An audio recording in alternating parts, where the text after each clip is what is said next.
Igreja Presbiteriana da Encruzilhada. Coríntios capítulo 7, do verso 1 ao 9, diz assim a palavra do Senhor. 1 Coríntios capítulo 7, do 1 ao 9. Quanto ao que me escrevestes, é bom que o homem não toque mulher, mas por causa da impureza, cada um tem a sua própria esposa, e cada uma o seu próprio marido. O marido conceda a esposa o que lhe é devido, e também semelhantemente a esposa ao seu marido. A mulher não tem poder sobre o seu próprio corpo, e sim o marido. E também semelhantemente, o marido não tem poder sobre o seu próprio corpo, e sim a mulher. Não vos priveis um ao outro, salvo talvez por mútuo consentimento, por algum tempo, para vos dedicardes à oração, e novamente vos ajuntardes, para que Satanás não vos tente por causa da incontinência. E isso vos digo como concessão, não como mandamento. Quero que todos os homens sejam tais como também eu sou. No entanto, cada um tem de Deus o seu próprio dom. Um, na verdade, de um modo, outro de outro. E aos solteiros e viúvos digo que se lhes seria bom se permanecessem no estado em que também eu vivo. Caso, porém, não se dominem, que se casem, porque é melhor casar do que viver abrasado. Nós vamos orar nesse momento. Eu não sei se as crianças vão sair. Eu não tive. Hoje de manhã eu até falei que iriam, mas não foram, e eu fiquei sem saber como é que seria a noite. Mas se forem, vão. Se não forem, fiquem. Nós vamos orar nesse momento e vão sair? Então vamos sair. Eu convido as crianças a vir à frente. Nós vamos orar. Então, enquanto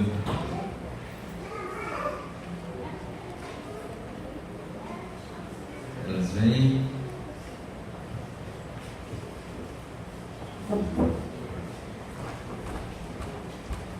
está parecendo aquela história, né? Já que o tema é sério, vamos tirar as crianças da sala, né? E agora vamos falar mais seriamente, mas elas poderiam ouvir a palavra do Senhor que vai ser exposta aqui para a instrução dos nossos corações. Vamos orar nesse momento. Pai bendito, todo-poderoso Deus, te louvamos, Pai, pelo privilégio de podermos estar reunidos em torno da Tua palavra. Te louvamos por cada um desses pequeninos, Pai, porque eles têm acesso à Tua palavra e podem crescer em conhecimento e graça no Senhor. Pai, que o Senhor possa falar aos seus corações, que o Senhor possa transformar os seus coraçõezinhos, de modo que possam viver uma vida em conformidade com aquilo que o Senhor tem reservado para toda a sua igreja.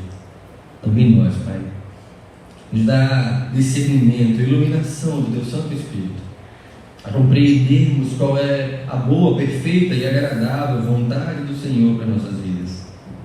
Que nada, Pai, a minha impureza, a minha indignidade venha a comprometer a pureza e santidade da Tua palavra. Que nada venha comprometer a verdade da Tua palavra. Que não estejamos aqui aprendendo de filosofia humana, de entendimento humano, mas que seja a Tua palavra nos nossos corações. Ó Deus, que as palavras dos meus lábios, o meditar do meu coração, sejam agradáveis na Tua presença. Assim também o meditar de toda a igreja.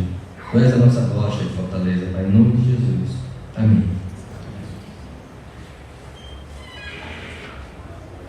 Nós estamos andando ali, estamos levando embora.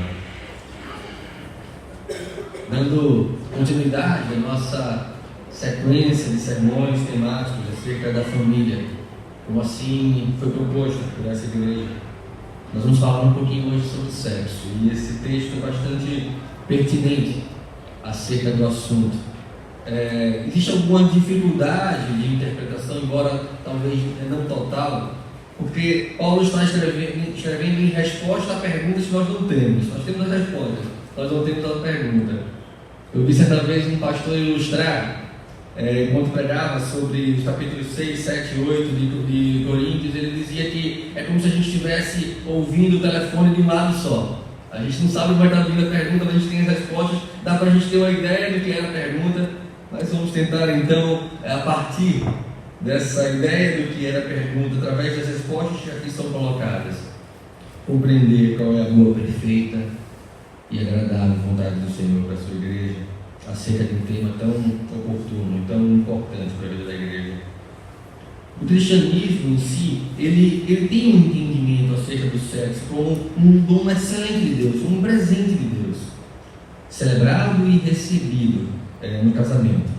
A sua doutrina, a doutrina do sexo para a igreja, ela está ligada à própria criação. Em Gênesis 1, no verso 28, a Bíblia escreve, a Bíblia relata, e Deus os abençoou e lhes disse: sede fecundos, multiplicai-vos, enchei a terra e sujeitai-a. Dominai sobre os peixes do mar, sobre as aves dos céus e sobre todo o animal que rasteja pela terra. O sexo, portanto, ele não surge após a queda. Ele não é algo correspondente ao mundo contaminado, não. Deus fez o sexo para o crente, para o cristão, para a igreja, mesmo antes da queda, no paraíso de Deus, o homem e a mulher. Eles foram ali então criados e dotados de habilidades e estrutura corporal que nos permitia então viver essa verdade de Deus para as suas vidas. Então o sexo, portanto, não surge depois da queda. Ele fora ordenado no Éden e reflete também esse caráter pactual de Deus entre o homem e a mulher, a ponto de Deus revelar lá em capítulo 2, verso 24, de maneira profética, ele vai dizer: por isso deixa o homem pai e mãe e se une à sua mulher, tornando-se os dois uma só carne. Por que eu digo de maneira profética? Adão e Eva não tinham pai e mãe. O que nós temos aqui é uma aplicação daquilo que estava acontecendo ali no Éden para as nossas vidas. Por isso deixa o homem hoje, por isso nós deixamos o ambiente doméstico da nossa família, dos nossos pais, para termos agora uma unidade com a nossa esposa e caminharmos em unidade com a nossa esposa. Deus nos fez os seres humanos como criaturas capazes de comunicar os seus atributos, de comunicar as suas características, de portar a sua imagem. Homem e mulher estavam nus diante de Deus, não havendo vergonha em sua nudez, não havendo vergonha no cumprimento de suas relações sexuais. Prazer e procriação caminhavam juntos, glorificando o Criador, do modo como Ele concedeu esse dom a aqueles homens. Apenas após a queda, a harmonia dessa relação do homem e mulher é quebrada. Aquilo que era bom tornou-se maldição, corrupção. Os padrões de Deus foram então deformados no coração do homem caído, do homem inclinado agora a todo tipo de perversão. Então, somente por causa da queda, nós temos conotações ou expressões tão erradas acerca da relação, acerca do sexo em nossos dias, em nossa sociedade. Já no capítulo 4 de Gênesis, no verso 19, Lameque tomou para si 2 esposas. E esse Lameque aqui não é o Lameque descendente de Sete, não é o Lameque pai de Noé, pai da esperança. Esse Lameque aqui é um Lameque pecador, descendente de Caim. Ele toma 2 esposas, ele é violento, ele mata alguém. E ele manifesta a deformidade provocada pela queda de todo o gênero humano, sobre todo o gênero humano. Em nosso contexto, mesmo no casamento, trazendo para a realidade dos nossos dias, quando imagens pornográficas são usadas para satisfazer desejos sexuais, nosso cônjuge, marido ou mulher, é defraudado. A pornografia rompe os laços do matrimônio. Eu digo rompe porque pornografia é adultério, como Cristo nos ensina no Sermão do Monte, em Mateus capítulo 5, 28. Qualquer que olhar para uma mulher com intenção impura no coração, já adulterou com ela. Cristo vai muito além da consumação do ato. Deixa eu tirar isso aqui, estou um pouquinho incomodado isso aqui na minha frente. Melhor agora. Cristo vai um pouquinho além da consumação do ato. Cristo vai à essência do coração do gênero humano. Cristo não está preocupado tão somente com os rótulos, ou seja, a manifestação aparente do pecado, mas ele vai na raiz, ele vai profundo ali no cerne da questão da motivação que nos leva àquele pecado.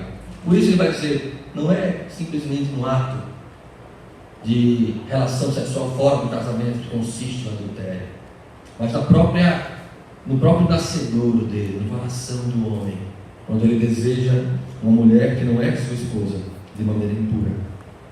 Estímulos à pornografia estão muito próximos das pessoas nos nossos dias. A imoralidade sexual é quase que edímica e ataca nossos jovens, nossos adolescentes de maneira cada vez mais novos, estão tendo contato com estímulos desse tipo. A pornografia, além de uma quebra do pacto de casamento, ela tornou-se um vício escravizador na realidade de muitos homens e muitas mulheres e muitos jovens e adolescentes nos nossos dias e em nossas igrejas. A imoralidade sexual nos faz ver o outro como um objeto da minha autogratificação. Ela é um comprometimento do meu progresso em santidade.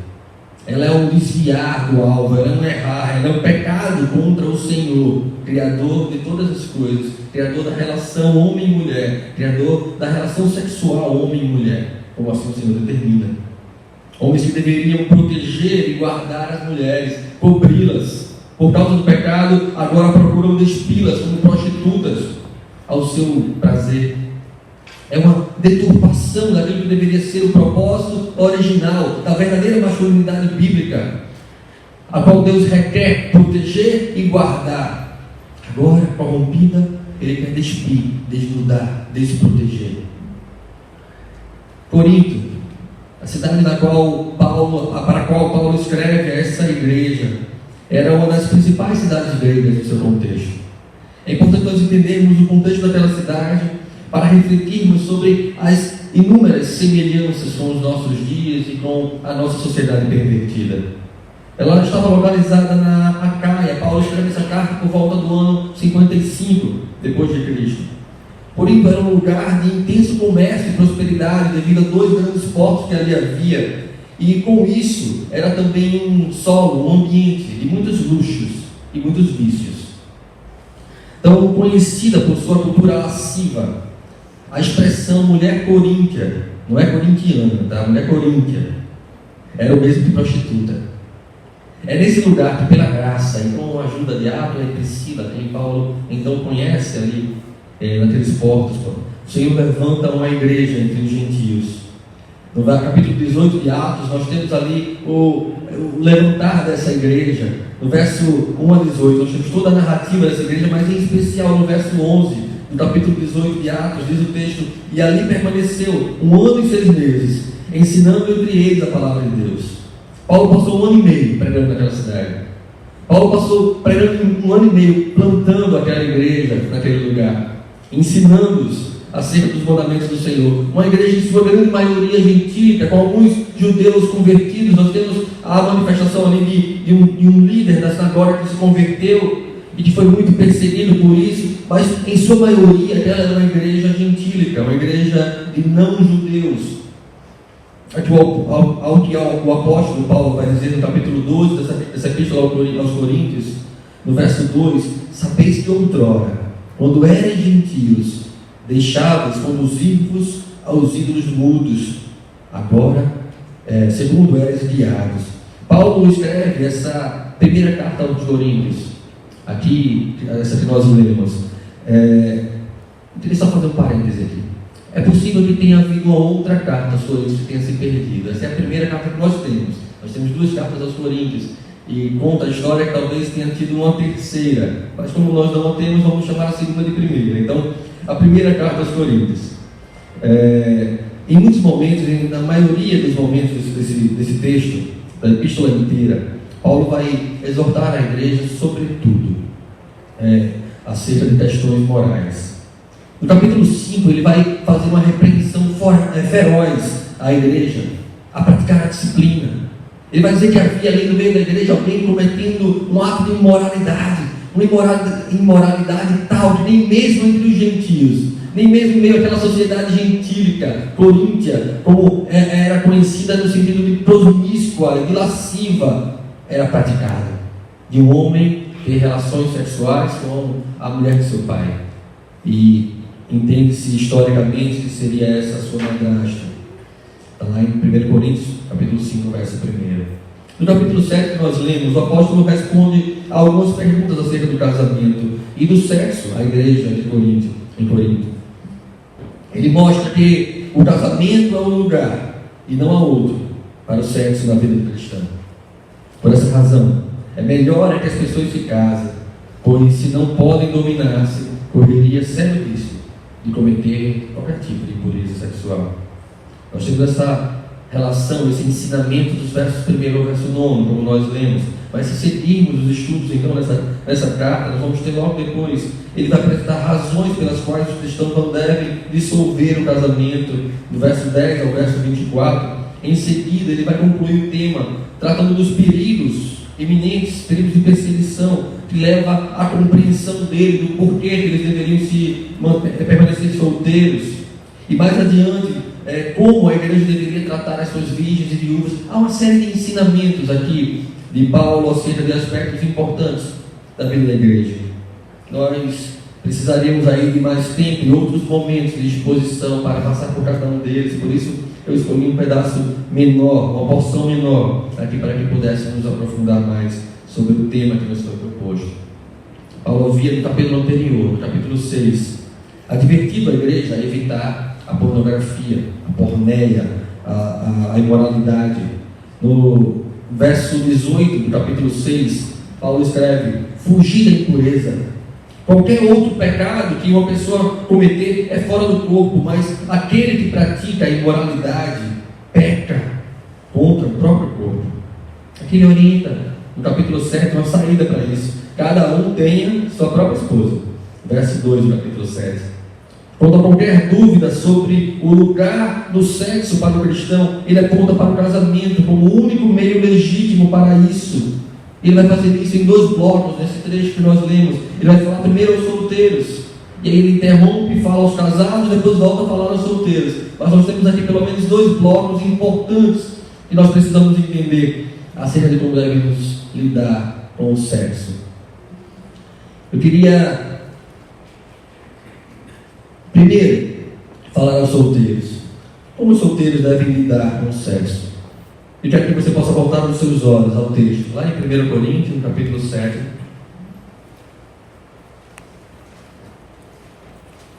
Eu vou ler do verso 1, depois eu pulo para o 7º e leio até o 9.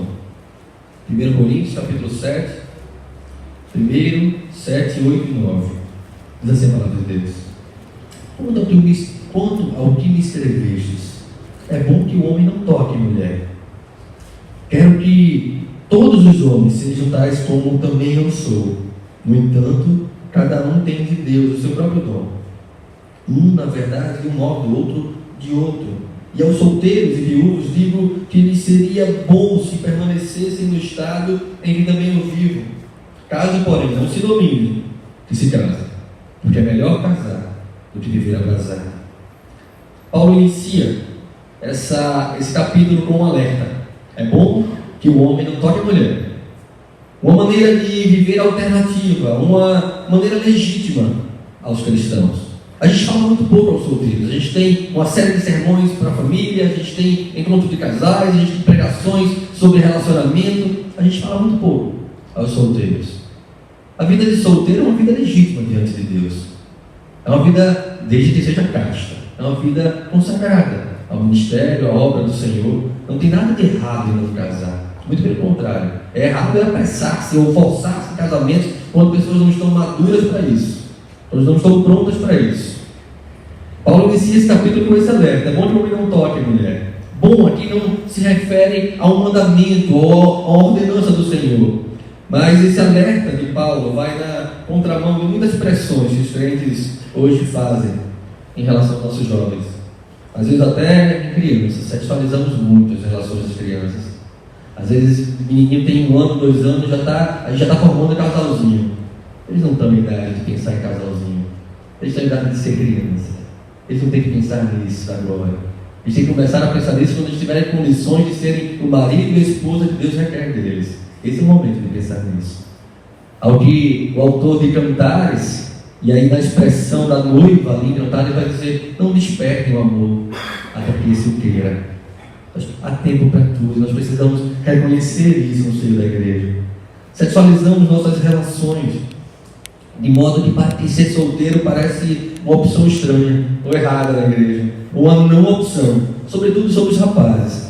Se o rapaz não está namorando, se a menina não está namorando, como assim tão bonita, tão inteligente, não está namorando? Como assim um rapaz tão bonito não está namorando? Parece que a gente está pressionando o tempo todo, sexualizando o tempo todo a relação. quando não deveríamos. Quando isso, na verdade, pode provocar relações que não deveriam acontecer. Pessoas imaturas casando quando não estão prontas para casar. Pessoas imaturas tendo relação com outra pessoa, e falo relação de namoro, mesmo de sadio, quando não estão prontas para isso.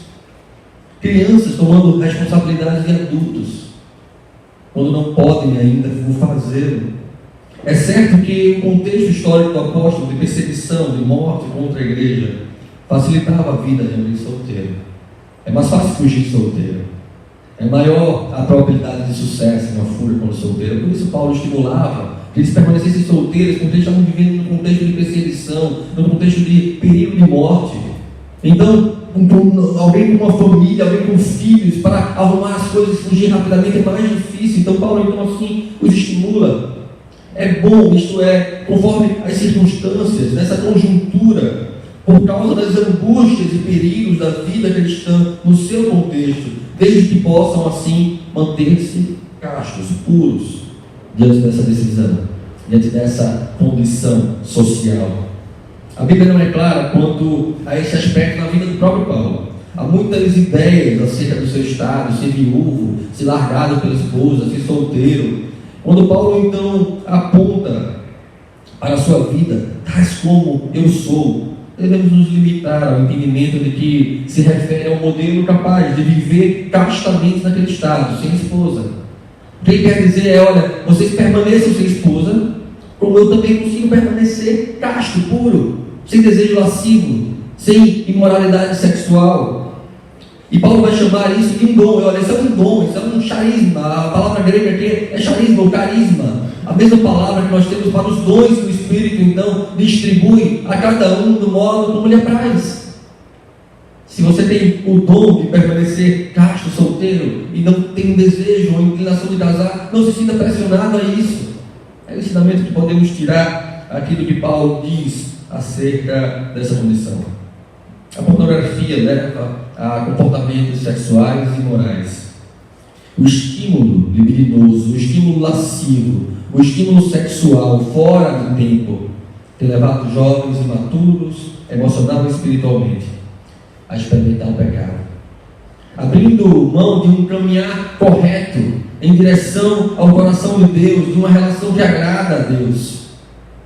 São padrões de comportamentos diários que envolvem aquilo que eu leio, envolve aquilo que eu assisto, envolve como eu gasto o meu tempo, a maneira como eu penso, as pessoas com quem eu converso, tudo isso. E em tudo isso podemos ter toques de pornografia e imoralidade sexual, fazendo parte dos contextos diários. Não diz respeito só à internet. Normalmente a gente fala de pornografia, a primeira coisa que vem na cabeça é a internet. Vai muito além disso. Está nas conversas, está nos olhares, está naquilo que você busca, está naquilo que você lê, está naquilo que você assiste na televisão, está naquilo que você busca nos cinemas. Esse comportamento lascivo, essa impureza sexual que vai tomando corpo no coração do crente, que vai tomando lugar no coração do crente, está em cada área, decisão, atitude das nossas vidas, todos os dias. Há uma música, eu gosto demais dessa banda, Casting Crowds, uma banda americana, e tem uma música que chama Slow Fade. E ele vai contando a história de um homem que está, ele vai contando a história de trás para frente, um homem que está se divorciando, ele está saindo de casa. Ele olhou alguém no escritório, uma mulher que estava sempre lá, ele começou a olhar ela diferente. E a música vai dizendo que isso é um slow fade, é uma queda lenta. É um passo depois do outro que vai levando à consumação da queda da imoralidade sexual. A cobiça nasceu no coração e a cobiça dá a luz ao pecado. São padrões de comportamentos diários, envolve cada área, cada aspecto, cada investimento de tempo da minha vida. Pais sábios devem ensinar seus filhos sobre sexo. Salomão fez isso em Provérbios. Capítulo 2 de Provérbios, versos 16 a 19, diz: para te livrar da mulher adúltera, da estrangeira, que lisonjeia com palavras, a qual deixa o amigo da sua mocidade e se esquece da aliança do seu Deus, porque a sua casa se inclina para a morte, as suas veredas para o reino das sombras da morte. Todos os que se dirigem a essa mulher não voltarão e não atinarão com as feridas da vida. No capítulo 6, verso 32, Salomão também escreve: o que adultera com uma mulher está fora de si. Só mesmo quem quer arruinar-se é que pratica tal coisa. E ainda mais adiante, no capítulo 9, versos 17 e 18: as águas roubadas são doces, e o pão comido às ocultas é agradável. Eles, porém, não sabem que ali estão os mortos, que os seus convidados estão nas profundezas do inferno. Aquilo parece agradável, aquilo parece doce naquele momento, traz algum prazer circunstancial, mas gera morte. O pecado gera morte. Quem planta na carne colherá destruição, mas o que planta no Espírito colherá a vida eterna. Escreve Paulo aos Gálatas, no capítulo 6. Muitos cristãos perdem a luta contra a pornografia ou contra qualquer tipo de imoralidade sexual porque não têm adotado uma postura radical, uma postura radical de discipulado, de arrependimento, e por causa da idolatria e escravidão do pecado continuam a alimentar desejos nocivos nos seus corações. É melhor entrar sem isso ou aquilo, sem ele ou ela no reino dos céus, do que caminhar com esse prazer do inferno. Uma postura radical de arrependimento deve trazer subtração daquilo que nos leva ao pecado e adição de hábitos saudáveis, de hábitos sadios que nos afastam da pornografia e da imoralidade. Uma postura radical é uma necessidade para a igreja hoje. Sempre foi uma necessidade para a igreja ao longo do tempo. Deus usa a escravidão moral como juramento. Em Romanos, capítulo 1, versos 24 e 28, escreve o Senhor: por isso Deus entregou tais homens à imundícia pelas concupiscências de seu próprio coração, para desonrar seu corpo entre si. E no verso 28 ele vai dizer: e por haverem desprezado o conhecimento de Deus, o próprio Deus os entregou a uma disposição mental reprovável para praticarem coisas inconvenientes. Sexo entre pessoas não casadas é fornicação, é imoralidade sexual. Sexo entre pessoas do mesmo sexo é homossexualismo, é sodomia, é imoralidade sexual. Comentando esse texto de Coríntios, Matthew Henry, um pregador presbiteriano que viveu no século 17, 18, ele diz: o casamento em tudo é honrável, mas é um dever naqueles que não podem conter-se ou dominar suas inclinações. Em tudo, o casamento é digno de honra, mas para alguns, o casamento é um dever, porque é melhor casar do que viver atrasado, do que viver sem dominar, incontinente, do que viver sem ter dominado seus próprios desejos. Este é o remédio para a luxúria provocada pela incontinência. A orientação do apóstolo é: se não conseguem controlar-se, devem casar-se, pois é melhor casar-se do que ficar ardendo de desejo, como traduz a Bíblia em NVI. Então nos leva ao nosso segundo ponto. Se essa é a reflexão do texto para os solteiros, o que nós temos que aprender enquanto casados? Volte os olhos para o texto, capítulo 7, no 1 Coríntios.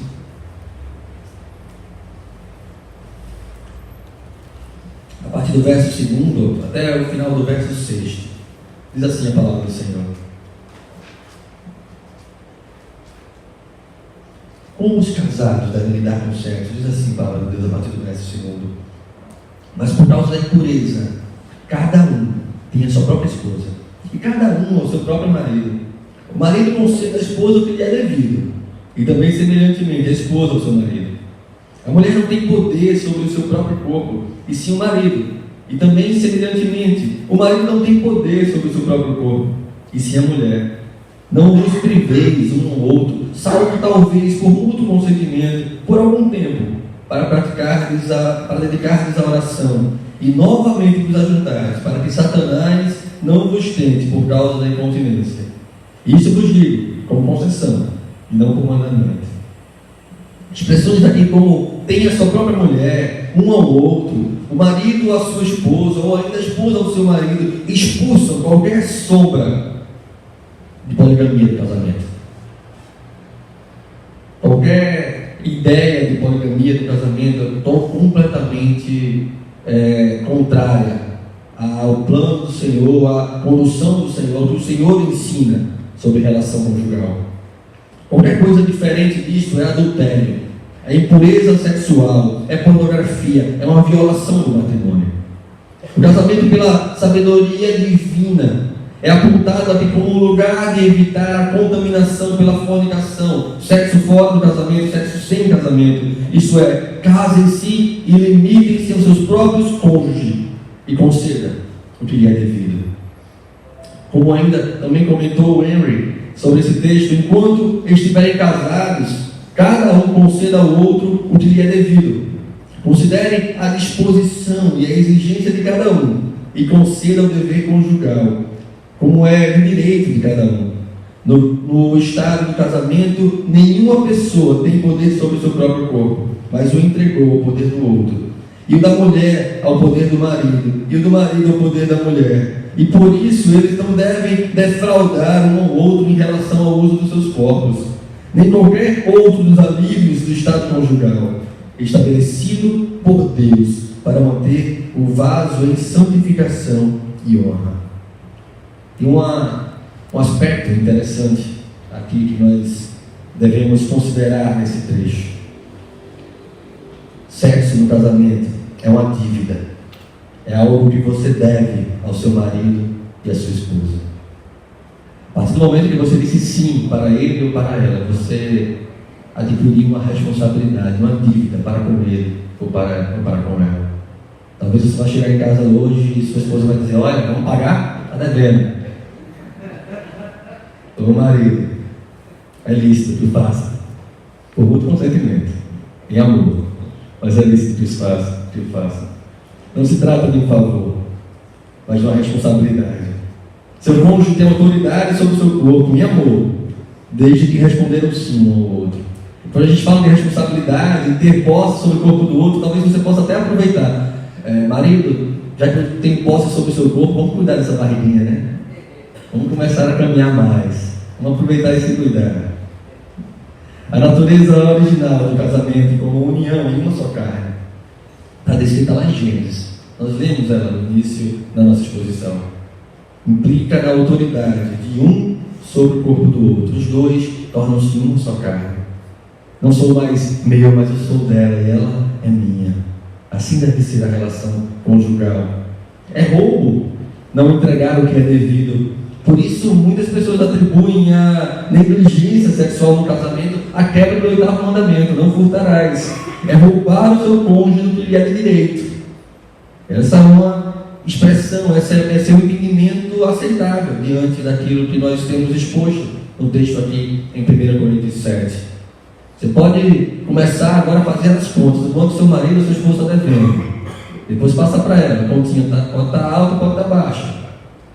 O reverendo Amos Stewart, comentando sobre essa relação, ele vai dizer que recusar-se a entregar sexualmente, como prometeu, está fundamentado no egoísmo, o desejo de fazer o que quiser com o seu corpo e não o que o seu cônjuge deseja.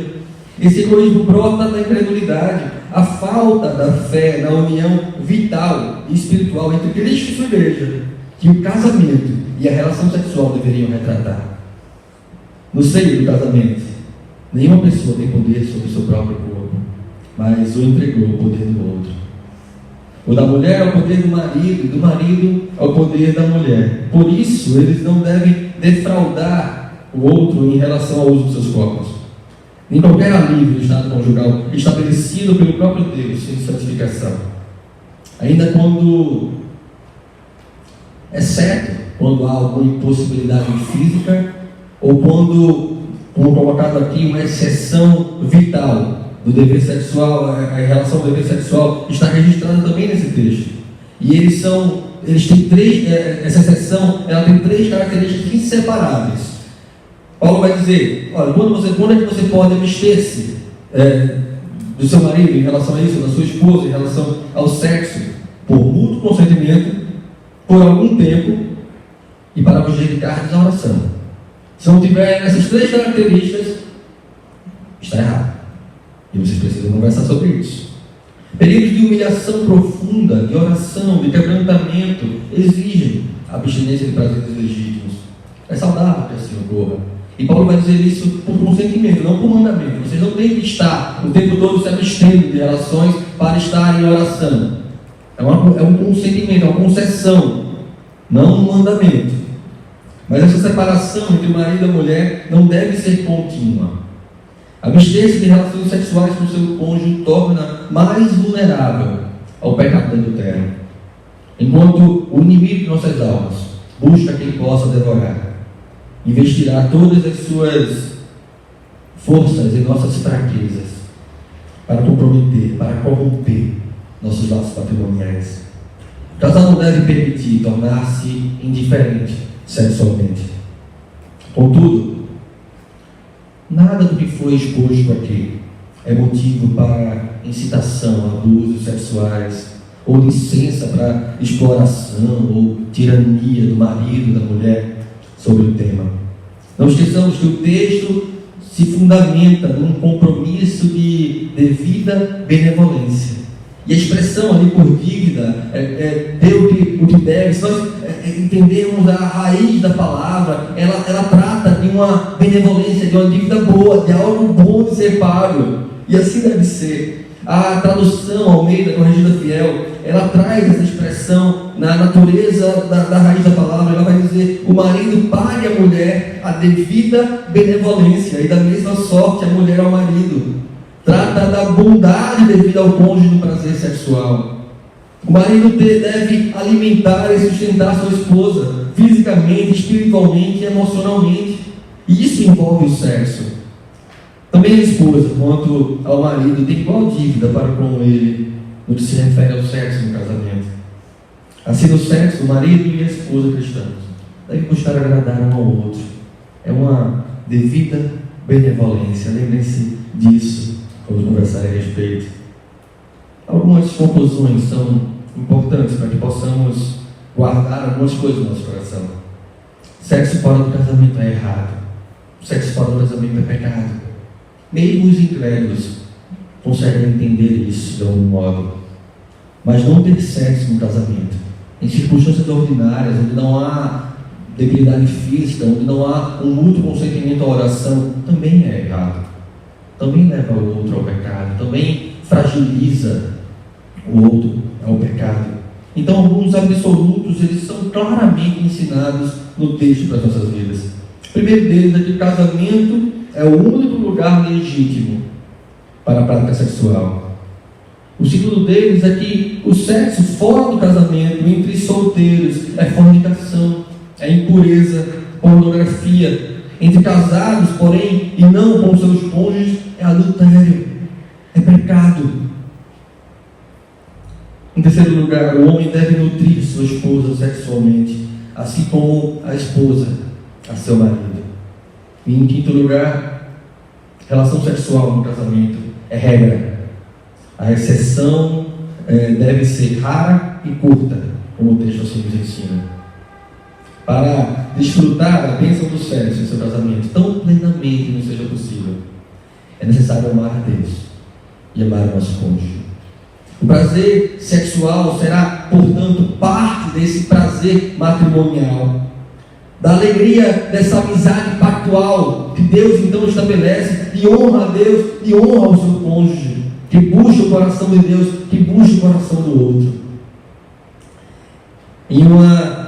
É realizado em uma expressão de amor mútuo que o leva a refletir a relação de Cristo e sua igreja, como a Bíblia nos ensina. Em Efésios capítulo 5, verso 33. Abre a Bíblia comigo. Vamos ler não só voz esse texto. Nós já estamos caminhando para o final. Efésios capítulo 5, verso 33. Efésios capítulo 5, verso 33. Vamos ler não só voz, diz assim a palavra do Senhor. Não obstante, vós, cada um de per si também ame a própria esposa como a si mesmo, e a esposa respeite o marido. Essa relação pactual, esse amor mútuo de honra e respeito, ele reflete na relação sexual do casal. Ele reflete a maneira como o casal se relaciona, como o casal se ama, como o casal se cuida, como o casal se nutre. Por isso, é importante lembrar que sexo, contudo, não é a coisa principal do casamento. O mais importante em uma relação conjugal é a sua relação pactual com o Senhor. Ele começa verticalmente. Ele começa com pacto com o Senhor. Ele é para a glória de Deus. E então para deleite, desfrute do homem. Em Malaquias, capítulo 2, verso 14, o texto vai dizer: porque o Senhor foi testemunha da aliança entre ti e a mulher da tua mocidade. Também o sexo não é a base do casamento. A glória de Deus é a base do casamento. A relação pactual entre o marido e a mulher é fundamentada na relação pactual de Deus para com o seu povo. É revelada em sua palavra e aponta para a glória de Deus. Há algumas falácias que aprendemos sobre casamento. Uma delas é que nós casamos agora para sermos felizes. Isso não é uma falácia. Nós podemos ser felizes, mas não é para isso que casamos. Uma outra falácia, uma outra mentira é que nós casamos para fazer o outro feliz. Isso soa bonito, é romântico, mas também não é verdade, não é para isso que casamos. Nós casamos para a glória de Deus. Nós casamos para refletir em nossos casamentos a pregação do Evangelho, a relação Cristo e Igreja. E então sermos felizes, e então buscarmos fazer o outro feliz, porque isso é reflexo desse fundamento, desse alicerce da glória de Deus revelada em nossas vidas. Nós possamos aprender com o Senhor a importância de como o sexo ele é relevante na preservação da nossa relação conjugal, na preservação do nosso casamento, do quanto nós precisamos compreender o quanto ele é uma manifestação de amor para com o outro, de nutrição emocional e física, para que Satanás não nos tente, para que Satanás não nos tente por causa da nossa incontinência, da nossa falta de domínio, e frágeis sejamos levados à impureza sexual. Também é importante lembrarmos que não devemos praticar sexo fora do casamento. E se você não consegue conter-se, que case. Mas melhor seria que pudesse conter-se. E no tempo certo, tempo de maturidade emocional, espiritual, pessoal, você então possa tomar uma mulher ou tomar um marido para ser um só carne com ele ou com ela, para a glória do Senhor, e então serem felizes nessa relação pactual que o Senhor então oferece à igreja como concessão, não como mandamento. Nós não temos que nos casar, mas se fizermos, que o façamos em honra àquele que usa a nossa relação matrimonial para pregar o amor de Cristo para com a sua igreja e a honra da igreja para com o seu Senhor. Que possamos refletir sobre isso e lembrar dos mandamentos do Senhor. A igreja está um pouco esvaziada, então eu peço que você possa ensinar essa palavra às pessoas que não puderam estar aqui hoje, que possam compartilhar do conhecimento que o Senhor nos dá, a clareza que o Espírito Santo coloca em nossos corações. Vamos fechar nossos olhos, vamos orar mais uma vez.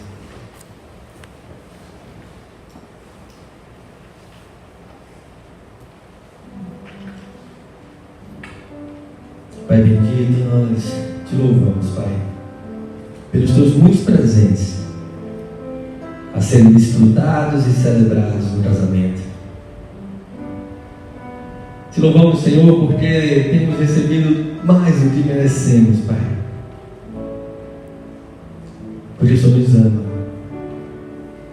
Que possamos, Pai, em tudo refletir esse amor, que possamos em tudo cuidar um do outro, enquanto casados, que possamos em tudo permanecer puros, castos, fiéis ao Senhor, quer solteiros, quer casados, no sentido de que, sendo solteiro, não busquemos aquilo que não é próprio para nós, que, sendo casados, que busquemos cumprir com as nossas responsabilidades com amor, com prazer, com leveza, com interesse no coração do outro, e que em tudo seja o Senhor engrandecido, em nome de Jesus.